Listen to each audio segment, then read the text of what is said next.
So apa beza antara 4 dupe Elvis punya daripada 4 local brand ni, iaitu Mac Fragrance, Zindor, Lenco dengan Imaji. Pertama sekali aku akan cakap, aku akan comparekan dengan cara yang paling mudah faham lah. Pertama sekali adalah Sonata. Okay, bagi aku Sonata ni dia lebih kuat bau citrus lemon tu, tapi dia punya citrus lemon tu dia bukan jenis yang terlalu mencucuk hidung sangat lah. Dan bagi aku lah kan, dia lebih dominan bau dia punya floral yang segar tu. Dan bagi aku Sonata ni dia macam leading more to feminine lah, walaupun dia unisex bagi aku. Dan waktu permulaan aku spray Sonata ni, dia punya bau halia dia memang jenis bau halia yang lembut lah, so tak adalah macam keras sangat. Yang kedua adalah Lemon Kilo daripada Blanco. Dia punya bau floral yang segar tu, dia memang tak ada langsung waktu opening. Tapi kalau pada waktu dry down tu, sehingga aku dah ada keluar bau floral segar sikit-sikit lah, dan bau halia dia tu naik lepas dry down tu. So pada permulaan ni kau akan memang dapat bau buah yang segar lah, yang citrus memang bagi aku mencucuk hidung lah. Yang ketiga adalah Symphony daripada Zindor. Yang ni bagi aku, dia punya opening lebih kepada manis buah yang sedikit masam tau.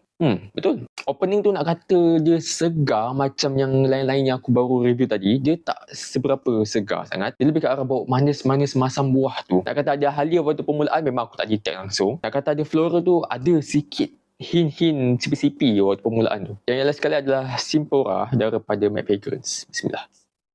So yang kau opening ni, kau akan dapatkan bau buah citrus yang memang segar gila dan adalah sedikit masam tu, tapi at the same time dia ada naik bau halia tu sikit.